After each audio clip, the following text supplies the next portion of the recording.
Apa beda dijamin masuk surga bagi sahabat Nabi dengan kita umat ini juga nanti kan sama-sama masuk surga Pak Ustaz? Iya.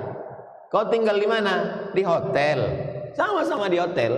Tak saya sebutkan hotelnya, nanti jadi iklan gratis pula. Kau tinggal di hotel sana? Iya. Oh di hotel? Iya. Aku nih Pak Ustadz di Jakarta sama Joe Biden itu satu hotel kami.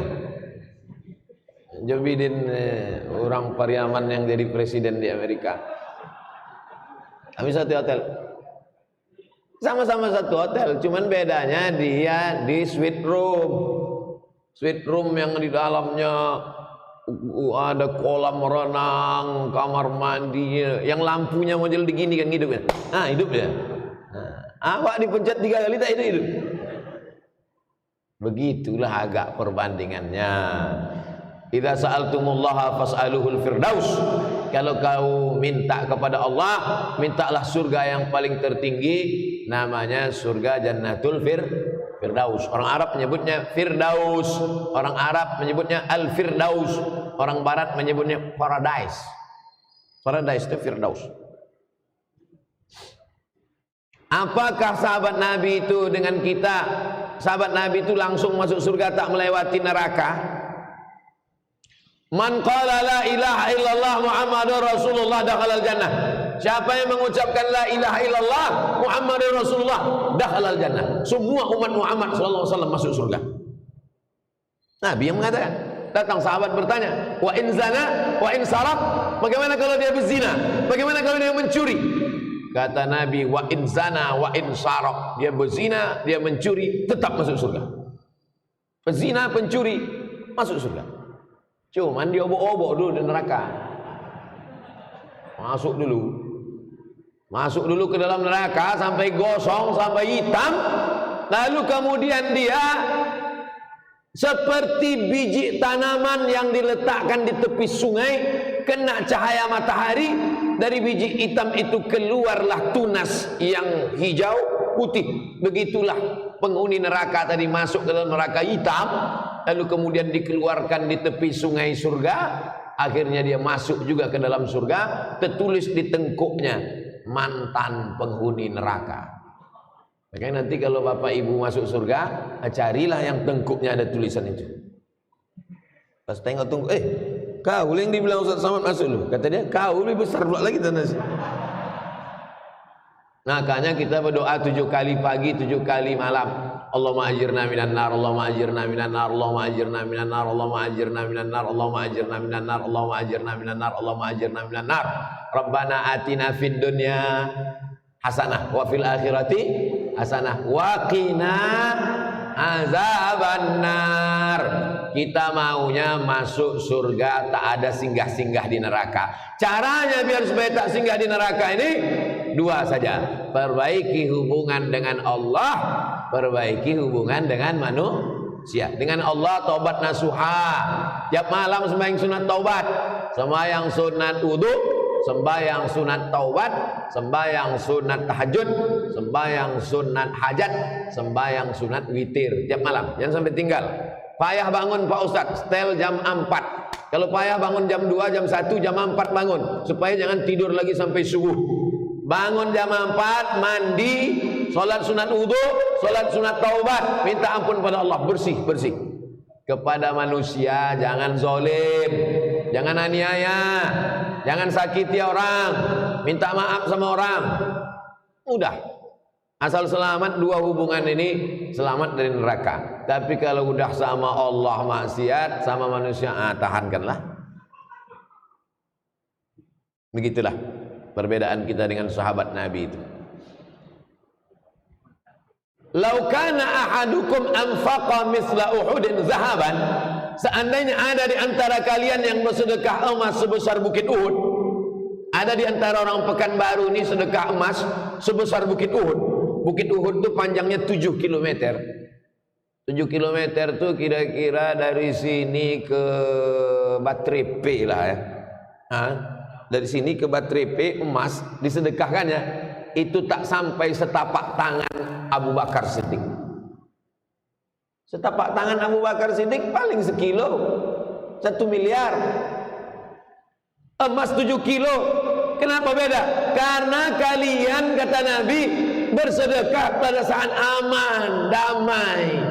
Abu Bakar bersedekah pada saat genting, susah, nyawa taruhan. 13 tahun di Makkah, 10 tahun di Madinah. Abu Bakar Siddiq. Mudah-mudahan kita walaupun tak sebanyak amal Abu Bakar Siddiq, berjumpalah dengan Sayyidina Abu Bakar Siddiq di surga. Kenapa Ustaz tak minta jumpa dengan Nabi Muhammad? Kalau jumpa dengan Abu Bakar, tentu Abu Bakar ngomong sama Nabi. Ya Rasulullah, ada orang Pekanbaru nih, bawa masuk ke dalam. Istri saya punya utang lumayan banyak sebelum nikah. Sampai sekarang belum diansurnya. Apakah saya sebagai suami wajib membayar utang bini saya ini? Kebetulan saya semalam melihat pesan Presiden B.J. Habibie ketika dia mau nikah dengan Ainun. Apa kata dia? Ainun, masa lalu milikmu, masa depan milik kita berdua. Nanti kalau kebetulan kalian nikah, bini kalian berutang, apakahlah ucapan B.J. Habibie tadi? Wang, sengaja ku diamkan, kalau ku ceritakan takut aku kau tak mau kawin sama aku. Apa Adinda? Utangku banyak. Adinda, kata B.J. Habibie, masa lalu milikmu, masa depan milik kita berdua. Maksud abang, kau bayarlah utang kau tuh. Ini banyak orang ini salah paham. Dianggapnya kalau sudah menikah itu menyatu. Dianggapnya kalau sudah menikah itu menyatu. Laki-laki salah paham, perempuan salah paham. Panggilnya bininya, istriku sini kau. Sejak akad tadi, maka surat nikahmu, surat tanahmu, surat mobilmu, surat rukomu, semua punya aku. Karena akulah surga dan nerakamu. Tidak begitu guys. Hah?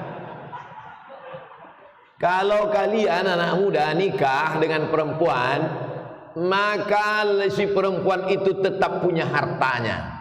Ini ruko punya bapak dia, ini mobil hadiah dapat bonus dia dari kerja, ini gaji dia, itu punya dia. Tak bisa kau ambil, tak bisa kau gugat. Kau pula kerja selama ini sebelum nikah, punya tanah, ini juga punya engkau, ini milik engkau, ini milik istrimu. Lalu apa bedanya?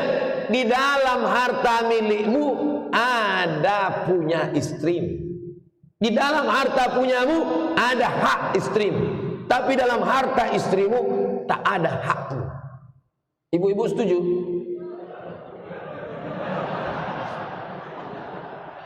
Di dalam hartamu, di dalam slip gajimu, di dalam rumah kos-kosanmu ada hak mereka. Apa itu? Nafkah,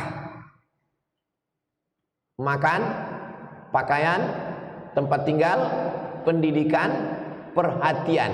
Di antara yang 5 ini cuma 4 yang tak ada duit. Makan pakai duit apa tidak? Pakai sambal lah, belum pakai duit. Pakaian pakai duit, tempat tinggal pakai duit, pendidikan pakai duit. Yang tidak pakai duit itu perhatian. Cuma kau tengok aja deh. Tapi lama-lama kau tengok kan, kau bawa juga dia ke mall kan, pakai duit juga. Kesimpulannya 5 nih pakai duit. Jadi laki-laki memberikan nafkah kepada istrinya.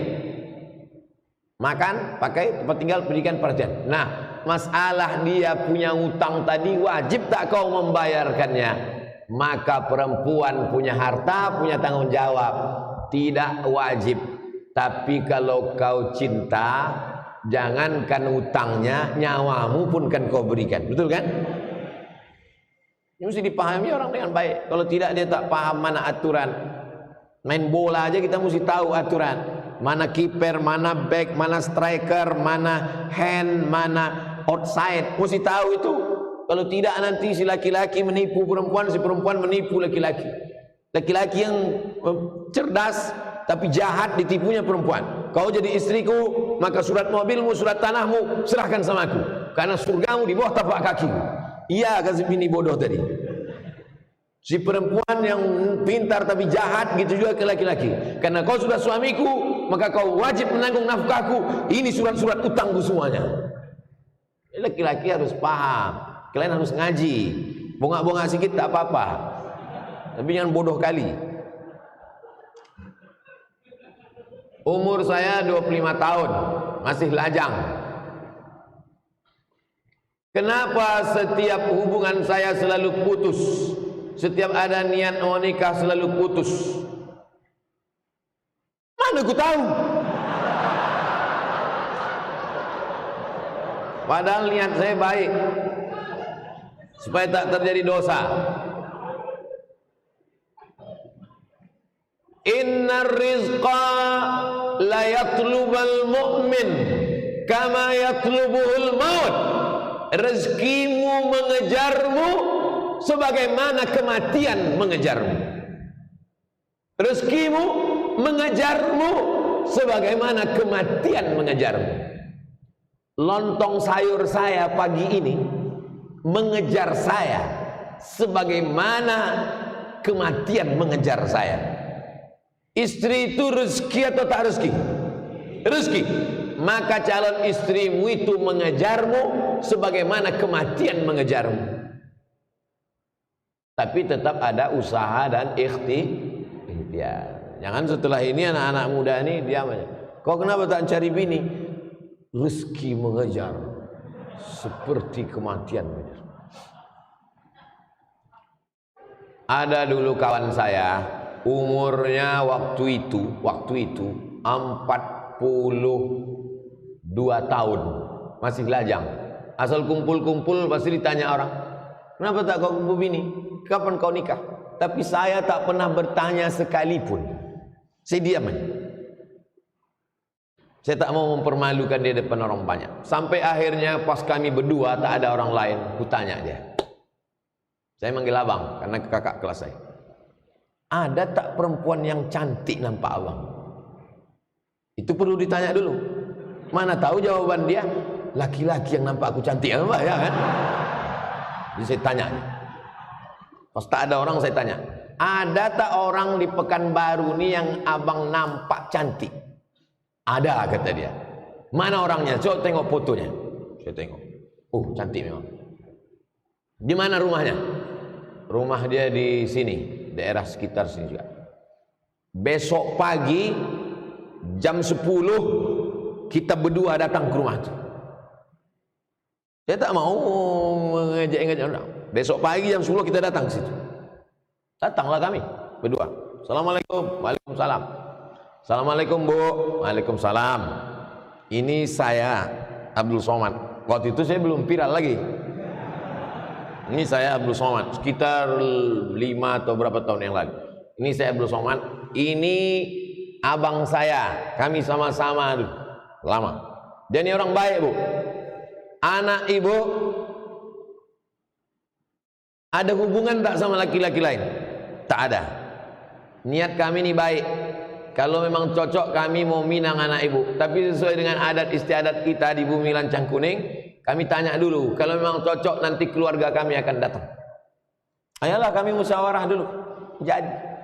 Jadi antum ada tak perempuan cantik nampak antum? Cuman jangan antum bawa saya. Kalau saya antum bawa nanti saya diterimanya. Antum bawa Ustadz Al-Nob, Ustadz Fajriansah, Haji Endar, Haji Endar ini pun bahaya juga nih. yang kira-kira tidak terlalu membahayakan lah. Jadi tak usah terlalu banyak teori. Nikah ni tak usah terlalu banyak teori gitu gini nah. Langsung to the point. Si Pak Gul, tak Gul cari gawang lain. Ini banyak orang sekarang berteori-teori. Itu tadi yang saya ceritakan itu true story, kisah nyata. Gitu juga kalau nampak saya ada jamaah begini begono, begini begono, begini begono, saya tanya mana? Kita datang. Apa boleh bertasbih, berzikir, beristighfar saat khotib Jumat berkhutbah? Macam tak ada waktu lain. Idza quri'al Qur'an, kalau kau dengar baca Quran, fastami'u lahu, dengar baik-baik, wa ansitu, diam, la'allakum turhamun, mudah-mudahan kau dapat rahmat. Saya sedang ceramah, pas saya sedang ceramah, adalah orang tepat di depan saya tuh baca Quran. Pas di muka saya, dia baca Quran. Saya bilang, kau kalau mau baca Quran pergi kau ke sana. Yang di muka aku nih kau baca Quran. Macam menantang betul dia. Kita ini bukan laptop Core 2 Duo yang bisa dua-dua sekali kerja. Kita ini perlu fokus dengarkan khutbah itu baik-baik. Tapi kalau ada orang mendengar khutbah tasbihnya sambil berjalan, itu sesungguhnya dia sedang zikir sir. Zikir itu ada zikir jahar, la ilaha illallah, la ilaha illallah, la ilaha illallah, namanya zikir jahar. Ada namanya zikir sir. Zikir sir itu tak berbunyi. Letaknya di mana? Dalam ismul mufrad. Allah Allah Allah Allah Allah Allah Allah Allah Allah Allah Allah Allah. Itu makanya kadang ada orang duduk tasbihnya, mulutnya tak ada bergerak. Itu namanya dia sedang zikir sir, zikir khafi di dalam, tak putus. Allah Allah Allah Allah Allah Allah Allah. Dalilnya apa? Alladzina yadhkuruna Allah. Orang yang menyebut Allah qiyaman, waktu tegak, wa qu'udan, waktu duduk, wa ala junubihim, waktu baring. Allah Allah Allah Allah Allah Allah. La, hadisnya mana? La taqumus sa'ah, tak akan terjadi hari kiamat. Tidak akan jadi hari kiamat selama di atas muka bumi ini masih ada orang menyebut Allah Allah Allah Allah Allah Allah Allah. Tapi lidah tak bergerak di dalam. Jadi kalau saya khutbah, ada orang di depan metik tasbih, saya tak marah, dia sedang zikir khafi. Tapi kalau saya sedang khutbah, istighfarlah dia, Allah Allah Allah. Nah, ini tungkat. Itu. Macam tak ada tempat lain ni zikir. Idza qulta li sahibika ansit, kau katakan ke teman sebelahnya, diam.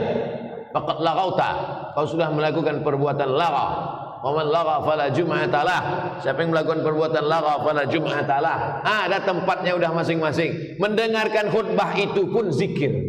Mendengarkan khutbah itu zikir. Kenapa kau katakan dengar khutbah ini tak zikir sehingga kau perlu berzikir lagi? Zikir jahar. Kalau zikir sir memanglah terus. Ada orang yang pakai zikir terus dipijit sambil dengar khutbah. Dia sedang zikir sir Allah.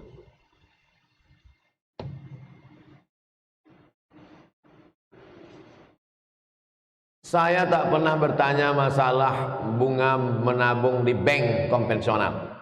Tak dikasih bunga pun tak apa-apa. Tapi pihak bank tetap ngasih bunga. Kau menabung dikasihnya lah bunga. Di Pekanbaru tak ada alasan untuk tidak menabung di bank syariah. Bank Riau Kepri syariah, Bank Mandiri syariah, BRI syariah, BNI syariah. Kecuali kau tinggal entah di mana, di Australia atau entah di mana. Di Australia pun ada bank syariah. Kau tinggal entah di mana, entah di kutub utara, entah kutub selatan, tak ada di situ bank syariah. Hanya ada bank konvensional. Tak boleh menyimpan duit di rumah, takut dikhawatirkan datang perampok mudarat. Kau di mana nyimpan duit? Di bank syariah Pak Ustaz, di bank konvensional Pak Ustaz. Kenapa tak di bank syariah? Tak ada di kampung kami bank syariah, yang ada bank konvensional. Kenapa tak kau simpan di rumah? Takut pencuri. Pencuri tak ada Pak Ustaz. Terus biniku Pak Ustaz.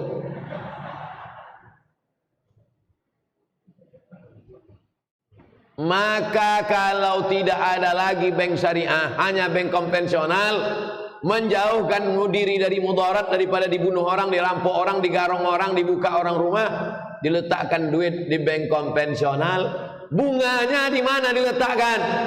Bunganya tak boleh dibuang ke laut, bunganya tak boleh dibakar, bunganya diserahkan ke masalih ammah. Masalih ammah, kepentingan umum. Begitu dalam kitab Fatawa Mu'asirah. Sudah diterjemahkan ke bahasa Indonesia, dicetak oleh Gemah Insani Press Jakarta GIP. Ditulis Syekh Yusuf Al-Qaradawi. Fatwa-fatwa kontemporer 3 jilid Syekh Yusuf Qaradawi. Di antaranya fatwa tentang bunga bank diserahkan ke lembaga yang dinikmati masalih ammah masyarakat umum. Panti jompo, anak yatim, fakir miskin. Bingung kami gimana Pak Ustaz? Serahkan ke Ustaz Al-Nok. Yayasan tabung wakaf umat itu dipakai untuk kepentingan umum. Tak ada pribadi kami, tak ada. Kami tak ada kepentingan. Tidak kepentingan pribadi, tidak sosial, tidak politik, tidak ekonomi. Murni untuk umat. Assalamualaikum Ustaz. Waalaikumsalam. Saya Azril Muhammad Rizki, umur 14 tahun, dari Masjid Syuhada Damai Langgeng. Ustaz belum lama ini menyampaikan kajian di sana. Mohon doanya untuk saya agar bisa istiqomah menghafal Quran. Hafalan saya 15 juz. 14 tahun dia, 15 juz. Itu saja Ustaz. Jazakallah khair. Ada pula gambar orang senyum di ujung. Nanti kita doakan anak ini dan anak-anak kita semua insyaallah. Ala hazihin niyah al-Fatihah. A'udzubillahi minasyaitonir rajim. Bismillahirrahmanirrahim. Alhamdulillahi rabbil alamin. Ar-Rahmanir Rahim. Maliki yaumiddin. Iyyaka na'budu wa iyyaka nasta'in. Ihdinas siratal mustaqim, siratal ladzina an'amta 'alaihim ghairil maghdubi 'alaihim waladdallin. Amin. Allahumma shalli ala sayyidina Muhammad wa ala ali sayyidina Muhammad. Allahumma ja'al Azril Muhammad Rizki wa abna'ana. Jadikanlah Azril Muhammad Rizki dan semua anak-anak kami minas salihin wa salihat. Jadi anak yang saleh dan salihah. Min huffazil Quran wal hafizat. Menjadi penghafal Quran. Minal mujahidina fi sabilika bi anfusihim. Mereka akan memperjuangkan agamamu dengan harta dan nyawa mereka ya Allah. Allah mahfazhum min kulli su' wa syarr. Perbuatan keji dan mungkar. Allah madfa'anhum al-ghala wal waba wal fahsya wal riba wal zina wal munkar. Selamatkan mereka dari riba, dari zina, dari narkoba, dari LGBT, dari segala perbuatan yang keji ya Allah. Allah marzuqnal istiqamata ala syari'atil gharra wat tariqatil bayda. Berikanlah kami istiqamah di jalan yang lurus, di agama yang benar ini ya Allah. La tada' lana fi maqamina hadha wa fi sa'atina hadhihi dhanban illa ghafartah. Semua dosa-dosa kami ampunkanlah ya Allah. Wala aiban illa satarta. Segala aib cacat kami tutupi ya Allah. Wala maridan illa syafaita. Saudara kami yang sakit, angkat penyakitnya, sehatkan ya Allah. Wala mayyitan illa rahimta. Yang meninggal dunia, curahkan rahmatmu, lapangkan kuburnya ya Allah. Allahumma ja'al kuburahum rawdatan min riyadil jinan. Wala taj'al kuburahum hubratan min hufarin niran. Rabbana zalamna anfusana wa illam taghfir lana wa tarhamna lanakunanna minal khasirin. Allahumma 'allimna ma yanfa'una. Yang sudah kami pelajari ini, hadis-hadis ini bermanfaatlah buat kami dan anak cucu kami, umat kami ya Allah. Allahumma dfa'anna al-waba. Angkatlah wabah penyakit Covid ini ya Allah. Allahumma khtim lana bi husnil khatimah wa la taqtim alaina bi su'il khatimah. Rabbana atina fid dunya hasanah wa fil akhirati hasanah wa qina adzaban nar. Wa sallallahu ala sayyidina wa maulana Muhammad wa ala alihi wa sahbihi wa sallam walhamdulillahi rabbil alamin. Taqabbalallahu minkum minna wa minkum taqabbal ya karim. Terima kasih segala perhatian. Mohon maaf segala kesilapan dan kekhilafan. Aqulu qouli hadza astaghfirullah li wa lakum. Wassalamualaikum warahmatullahi wabarakatuh.